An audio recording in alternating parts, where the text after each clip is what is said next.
I had the privilege of speaking with Louise Miller on July 11th, and I was so excited because when I saw this cover, I knew I wanted to read this book, and it did not disappoint. Okay, Louise and I talk a lot about the diner that it's set in. Her and I both love a good diner, and so we have a great conversation about that and about the story. And this is a book about sisters, and she explains everything that it took to write this story about sisters, and it's funny. You're gonna love it, and she's just adorable. So everyone, here is Louise. Hi, everyone. I'm so excited because I am speaking with author Louise Miller, and we are talking about her brand new book, which is out this week, called The Late Bloomers Club. And I loved reading this book, Louise. It was so much fun. Oh, I'm thank so you so happy I much. got to read it. Oh, I'm glad you could. Me too. And, I love a fun story because sometimes I get in like times in my reading where it's like I'm reading thrillers one after another and my dreams start getting weird and and then I get to read like a fun book and I'm like, this is just fun and it's not intense and it's just a good story and so I was so pleased to read it. It came at a perfect time. Oh, that's great to hear. Yeah, I'm the same. I like to really vary up my reading because there's a lot of dark books out there with a lot of people doing terrible things to each other. Oh, I know. So, which are sometimes a ball, but yes, it's nice to get a break every so often. It really is. It kind of gives your brain a break and just to get involved in character-driven books that and that's what I call your books. It's like character-driven because, you're going off of the characters and their sense and their relationships, and you get very caught up in it. And then at the end of the book, you're like, you feel like they're friends, they're old friends. Oh, so nice. I feel like my characters are my friends too. So yes, I really, yes. And let me just tell everybody, give a little bit of a, synopsis of this. It's about two sisters, Nora and Kit, and I love the name Nora because I have a granddaughter named Nora, so I love that. And they inherit an estate, basically, and I'm going to call it an estate, and from someone who dies that they didn't know that well, and I was thinking, I want to do that. I want to end. I do too. I think we all do. Yeah, it's kind of like the dream, but I love how you open it. I mean, the prologue is opening the book with, her name is Peggy, and she basically dies in a car accident, but she suffers a heart attack, but, dies, and her dog Freckles is with her, and this is how we start this book, and I loved that beginning because it's like, then you take that journey, because when I'm reading it, I'm like, okay, what's going to happen? Like, now what? And you kind of go to the sister stories. And I love sister stories. I don't have a sister, but I have daughters who are sisters. So I love reading a sister story. Yeah, I have two sisters. There was four of us. Oh, one boy and three girls. And, that was the first little spark of the story was I wanted to write about sisters. It's such a funny and intense relationship. And, it was just something. My first book was very kind of, kind of romantic, mean relationships. I wanted to do something different with this one. And I think that we can all, like I said, I have daughters who are sisters. So even if you don't have a sister and you know sisters, but these two sisters, I find their relationship so, I don't know, I really attached to Nora, who's more of the main character, but Kid had such a sense of humor, and so they were so different, and my daughters are so different. I think that I thought they were going to be so much alike, and they're not. Interesting. Interesting. Yeah.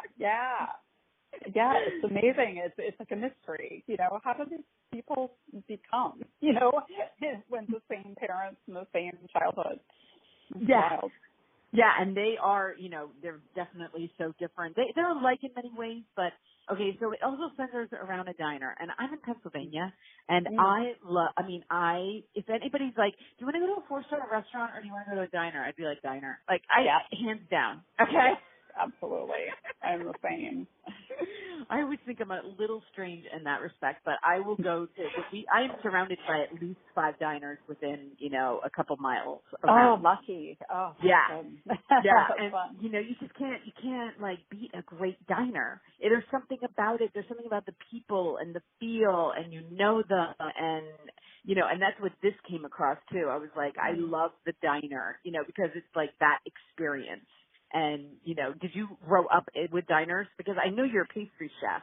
So. I am a pastry chef. It's funny. I grew up. My father was a truck driver, and we went to many a diner. We were not a fancy restaurant family, and so so I grew up going to diners and just loved them. And my father drove from Boston to Maine every day, and so he had all his favorites. So sometimes on his day off, we would kind of go on similar routes, and he would take me to his favorite spots.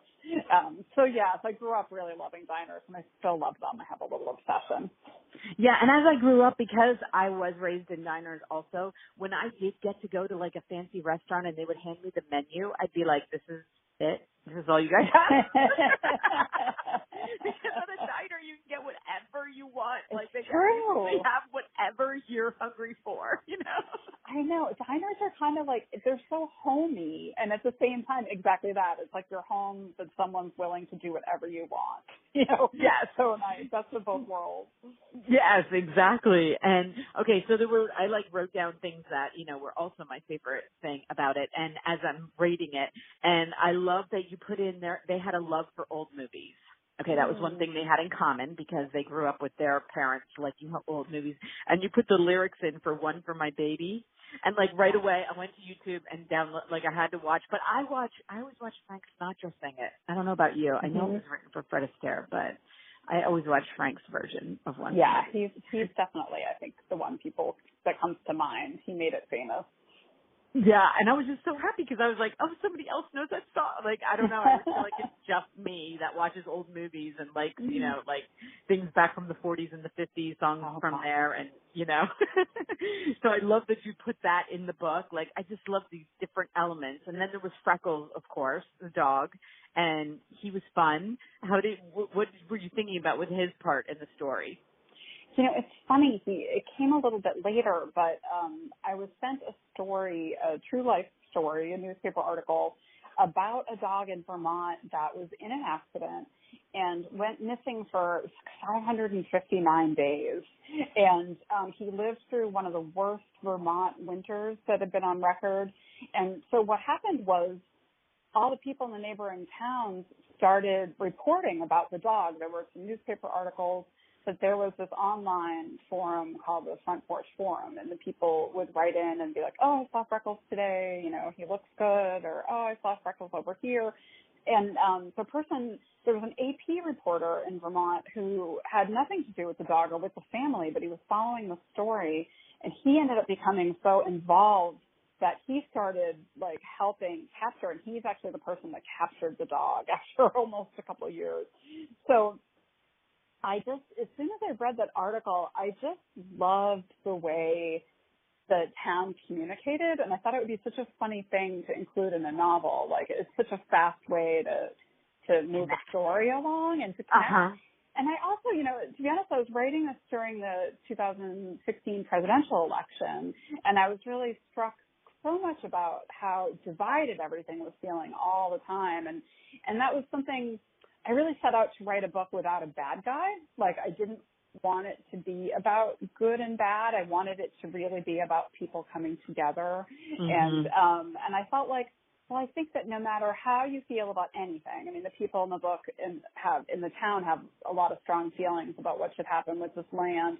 But I was like, I feel like the one thing we all could agree on is we want a lost dog to get home. So that was how that worked its way in. It felt like very much like something that could be really joining. Oh, I love that. And, I also was like so excited when I saw that Jenna Bloom left you a little blurb on your website. Yeah. Because I love her so much. She's incredible. I was so happy for you. I was like, oh my God, that's so awesome that she wrote that. And, That's so fun. She's actually a friend too. So she's. Oh, is she? Yeah, she's a writer here in Boston. And, she is is an absolutely incredible writer and also like a wonderful friend, and she's so supportive of just Boston writers. She's really, really great. Yeah, I interviewed her a couple of weeks ago for her book, Wonderful. Lost Family. And, yeah, she is so sweet. I was like, our interview was so much fun. She has like such high energy. I just love her. And then so I was like, oh, look at, she left that for you. So I was so excited for you. That's so nice. No, I'm so grateful. Yeah. And I'm looking at the cover, and everybody else is looking at the cover while we're talking. And I'm looking at both your covers, and because I loved when you have like a theme, and I think the colors are just so beautiful on both of your books. Oh God, I know. And so unique, you know? Yeah, they did such a beautiful job. So it was interesting, the City Baker's Guide hardcover was actually a really different image, and they decided to change it up for the paperback, which they're doing a lot more of lately. And we landed on the City Baker covers, very similar in style, and the back of a pickup truck. And so when they presented the hardcover of the Bloomers Club and that it mirrored the paperback, I was so excited because I love the paperback cover of City Baker so much. And and it's the same like beautiful font and all the little details. Yeah. Like they just really, they're such fun images. I love them. Yeah, I love when you can, go to Barnes and Noble and see a book and like know by the font and the colors like what author. And especially for your own collection, like I love that, and when I saw, because even though one's, more blue and the other one's green, and it's like, but you can tell, like you can just tell by the look of it is like, oh, this is Louise's book. I can tell it looks just like it, Yeah, and it gives you a feeling, like it's like right off the bat, the image gives you a feeling of the book, it's like its own language. Like exactly. So I was loving the book covers, and of course I read it on NetGalley, and I'm not going to be holding it, which it's always a little sad. But everybody, I'm going to be giving away a copy on Instagram, and I'm going to have that link listed below because today you will be able to win a copy of this book, and lucky you. So I just want to thank you so much. I mean, seriously, it came at such a good time to read just like a book where I can sit down and just get involved in these characters. And, I can't wait to see what you're going to write next because I imagine, are you already writing one now?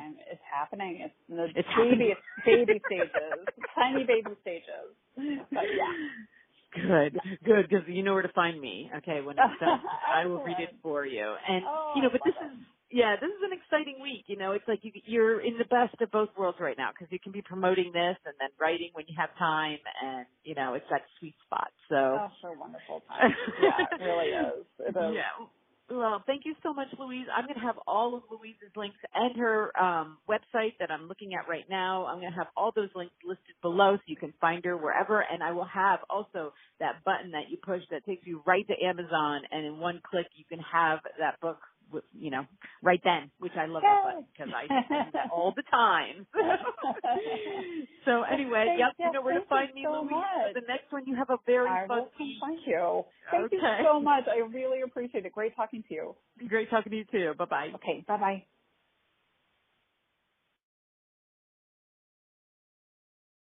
Thank you for listening to my interview with Louise, and isn't she adorable? I love her, and I can't wait till her next book. It was so much fun to read, and I just want to tell you guys all of her links. They are going to be listed here below.